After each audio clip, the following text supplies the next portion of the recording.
Greetings to you this day. This is Michelle Strickland, and I'm coming to you today with Kicking It on the Chase with Shelly. It's a segment that I normally do on a Saturday, but I'm subject to do it any day of the week. It's depending on what I'm doing. If I'm somewhere, if I'm going somewhere, if I think there's something that I want to highlight, I might do it any day of the week. But basically, mostly the schedule is on a Saturday, and what I've mostly been talking about are things that single people, people married relationships and committed relationships can think about ways to interact with each other. I'm just trying, especially for us single people who, are just kind of out here floating around, and we might not know what's happening and stuff like that. So I just talk about some things that we can all really benefit from, and we can really apply some of these things, with just all of our loved ones and our relatives or whoever, But basically, I'm talking about things that relate to single people. But as I said, other people can also benefit from what I'm discussing, okay? I'm going to talk about cultivating intimacy as a single, okay? Nurturing connections for a fulfilling life.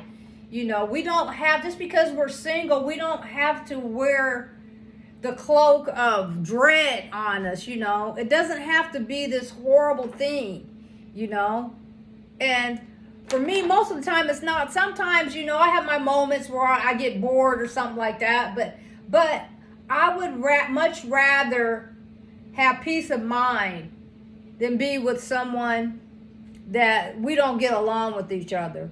And I've had those situations, and I just choose to live a different way. And that's okay. Everybody has the right to live how they want to live.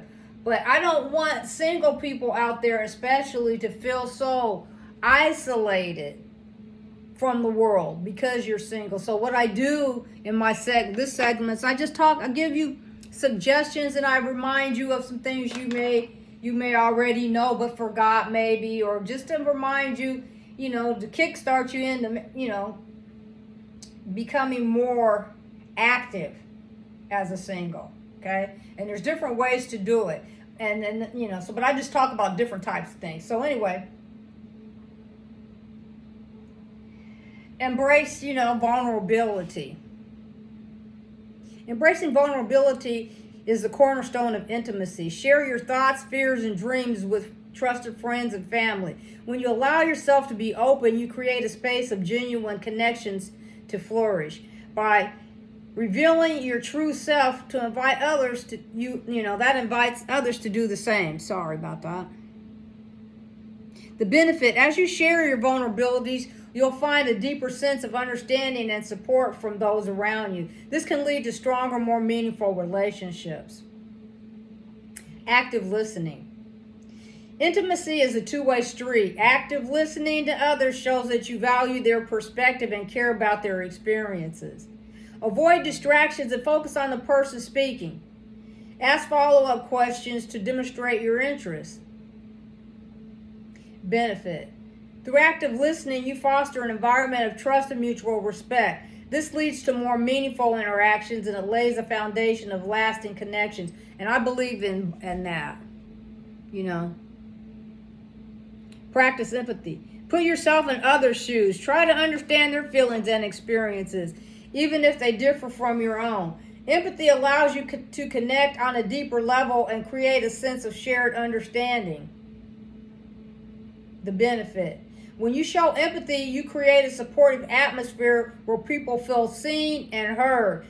This, strengthens bonds and helps form lasting, meaningful relationships. And I want to be an empathetic person, but I also want us to all, be responsible people, I want people to feel heard, Engage in shared activities. Participating in activities that you and others enjoy can be a powerful way to build intimacy, whether it's a hobby, a sport, a creative pursuit. Shared experiences create common ground, and it can deepen connections.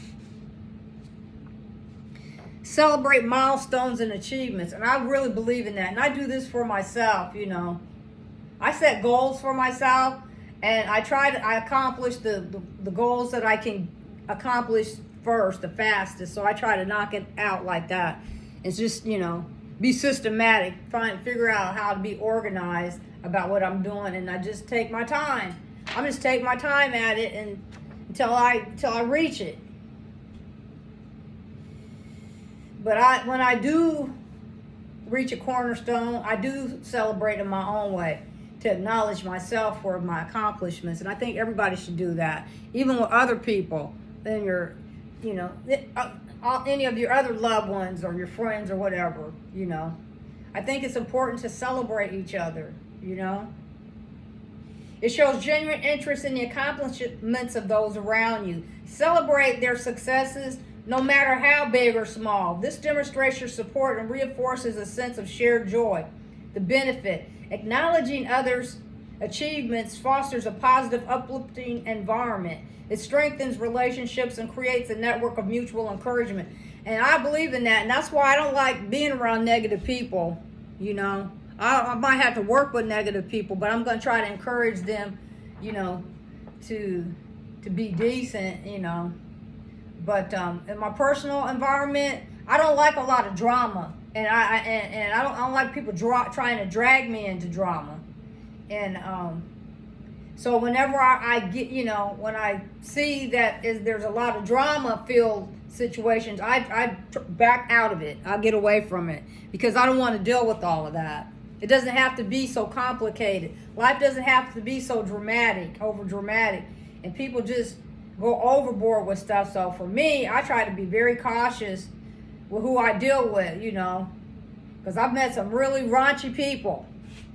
And they're just real not good. And I don't like all that drama. And I think that people should screen folks for that. If they don't have good behaviors, then get them out of your environment, because they're going to cause confusion for you in your life, you know, and follow your own mind, you know. But I still believe in celebrating my loved ones, those that I care about, you know. I think it's important. But there's you know, a time when you have to draw the line too for your own self, you know. In conclusion, cultivating intimacy as a single is not only possible but also incredibly rewarding. Embracing vulnerability, active listening, practicing empathy, engaging in shared activities, and celebrating achievements are powerful ways to foster meaningful connections. These practices lead to richer, more fulfilling life, filled with authentic relationships that provide support, understanding, and a sense of belonging. And I think everybody should be able to find somewhere where they can have a sense of belonging sometimes, you know. Remember, intimacy is not limited to romantic partnerships. It's a universal human experience that can be cherished and nurtured in various forms throughout our lives.